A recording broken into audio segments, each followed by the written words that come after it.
കുറഞ്ഞ ദിവസം കൊണ്ട് തന്നെ ഏഷ്യനെറ്റിൽ ഹിറ്റായ ഒരു പരമ്പരയാണ് അഡ്വക്കേറ്റ് അഞ്ജലി. ആ അഞ്ജലി എന്ന കഥാപാത്രത്തെ അവതരിപ്പിക്കുന്ന വ്യക്തിയാണ് പാർവതി എസ് അയ്യർ. പാർവതിയുടെ അഭിനയവും പ്രേക്ഷകർക്ക് ഒരുപാട് ഇഷ്ടമാണ്. ആ ഒരു കഥാപാത്രത്തെ ഏറ്റവും ഉൾക്കൊള്ളുന്ന രീതിയിലാണ് പാർവതിയുടെ അഭിനയം.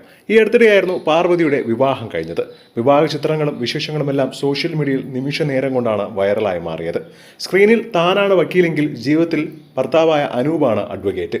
ഇപ്പോഴത്തെ ആദ്യമായി പാർവതി ഭർത്താവിനെ കുറിച്ച് തുറന്നു പറഞ്ഞുകൊണ്ട് രംഗത്ത് വരികയാണ്. കല്യാണം വളരെയധികം ഗംഭീരമായിട്ടാണ് ഞങ്ങൾ നടത്തിയത്. ഫ്രണ്ട്സും ഫാമിലിയും എല്ലാവരും വന്നിരുന്നു. നമ്മൾ കുറെ വർഷങ്ങളായി പ്രണയത്തിലായിരുന്നു. അഡ്വക്കേറ്റ് അഞ്ജലി എന്ന കഥാപാത്രം വന്നപ്പോൾ ചേട്ടനാണ് എന്നോട് പറഞ്ഞത് ഇതൊന്ന് അഭിനയിക്കാൻ, കാര്യം വെറൈറ്റി ക്യാരക്ടറാണ്, ചെയ്തു നോക്കൂ എന്ന്. കല്യാണത്തിന് മുന്നേ തന്നെ ഫാമിലിയുമായി പരിചയമുണ്ടായിരുന്നു. പുള്ളി എൻ്റെ ഫ്രണ്ടും കൂടിയായിരുന്നു. എന്നോടുള്ള ഇഷ്ടം വീട്ടുകാരോട് പോയി പറഞ്ഞതും പുള്ളി തന്നെയായിരുന്നു. മാത്രമല്ല എൻ്റെ പ്രൊഫഷനിലും അവൻ വളരെയധികം സപ്പോർട്ടായിരുന്നു. ആദ്യം ഈ ഒരു കാര്യം വീട്ടുകാരോട് പറഞ്ഞപ്പോൾ തന്നെ അവർ സമ്മതിക്കുകയായിരുന്നു. രണ്ടു കുടുംബാംഗങ്ങളുടെയും സമ്മതപ്രകാരമായിരുന്നു ഈ ഒരു വിവാഹം തന്നെ നടത്തിയത്. പ്രണയത്തിലായിരുന്ന സമയത്തും ഷൂട്ടിംഗ് ലൊക്കേഷനിലേക്ക് എപ്പോഴും വരാറുണ്ടായിരുന്നു. ഞങ്ങൾ ബെസ്റ്റ് ഫ്രണ്ട്സ് ആയിരുന്ന സമയത്താണ് പ്രണയത്തിലേക്ക് വഴിമാറുന്നത്. എനിക്കങ്ങനെ പ്രേമിച്ച് നടക്കാനൊന്നും താല്പര്യമില്ല.